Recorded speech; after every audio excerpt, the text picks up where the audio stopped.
बोलो जय श्री राम। थोड़ा और उठा के बोलो जय श्री राम। थोड़ा और उठा के मुट्ठियों को बंद करके बोलो जय श्री राम। भारत माता की।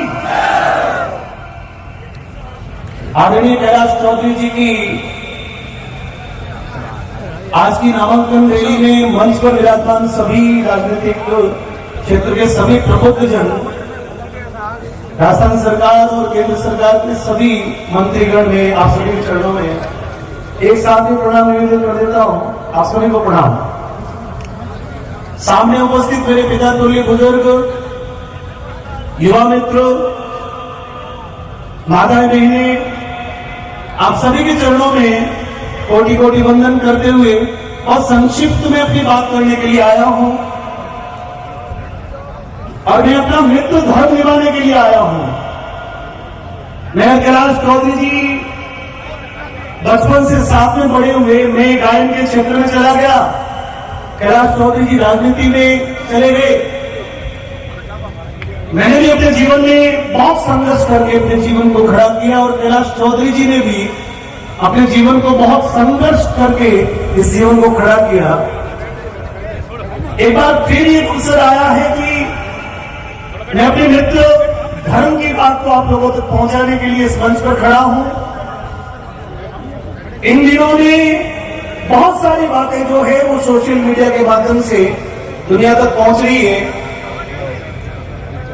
युवा लोग बैठे हैं, बुजुर्ग लोग बैठे हैं, जब हम सेल्फी लेते हैं तो कई बार हमारा जो फोटो है, हमारी शक्ल है, वो सेल्फी में हमको लगती है कि थोड़ी काली आ रही है। कई बार लगता है कि जितना खूबसूरत हो उतना नहीं आ रहा, या फिर कई बार ये होता है कि मैं जितना खूबसूरत नहीं हूं उससे ज्यादा खूबसूरत दिखाई दे जाऊं। ये तो पिछले 3-4-6 महीनों में राजस्थान में कुछ ऐसी हवाएं चली कि मैं मोबाइल के माध्यम से जो मैं हूं नहीं, मैं लोगों को वो दिखाने का प्रयत्न करूं। और उस प्रयत्न में बहुत सारे युवा लोग जो हैं वो एक गलत दिशा में, एक गलत रास्ते पर भरवाने की दिशा में जाना शुरू हुए। चिंता ये होती है कि 65 वर्षों के कांग्रेस के कुशासन को तोड़कर जब 2014 में नरेंद्र मोदी जी की सरकार बनी, उस समय देश की जो परिस्थितियां थी, देश की जो स्थितियां थी, 65 वर्षों में उन लोगों ने जो नहीं किया, 10 वर्षों में वो कैसे संभव हो गया। वो संभव जो है वो सिर्फ और सिर्फ आप लोगों की इच्छा शक्ति के कारण से हुआ है, क्योंकि हमने ये निर्णय किया था। ताली बजाओ तो थोड़ी उठा के बजाओ, पिट मत करोगे। 500 वर्षों के राम मंदिर का सपना, हजारों लोगों का शहादत, हजारों लोगों का बलिदान, और प्रभु श्री राम को हमने 2024 की जनवरी की 22 तारीख को पूरे विश्व के सामने धूमधाम के साथ भगवान को अपने सुंदर विग्रह में उस भवन में विराजमान किया। 370 का कलंक जिसको धोने की कोई अपेक्षा वर्षों तक नजर नहीं आ रही थी, एक दिन सुबह 11 बजे आपने अपनी टीवी शुरू की और अचानक से टीवी पर न्यूज की कि भारत सरकार ने 370 धारा कश्मीर के लिए सदा के लिए कश्मीर से सदा समाप्त कर दी। सीएए नाम का कानून बहुत सालों से लंबित था। आप में से कितने लोग जानते हैं कि सीएए क्या है? जिनको पता है वो हाथ खड़ा करो। अच्छा, जिनको पता नहीं है वो हाथ खड़ा करो। धन्यवाद। बांग्लादेश, पाकिस्तान या भारत से सटे हुए जितने भी हमारे पड़ोसी देश है, वहां पर जो हमारे हिंदू भाई हैं, उनके साथ में षड्यंत्र होते हैं, उनके साथ में अत्याचार होते हैं, और वो अपना सब कुछ परिवार, खेत, गहना गांठा, अपने घर छोड़कर भारत की धरती पर आए।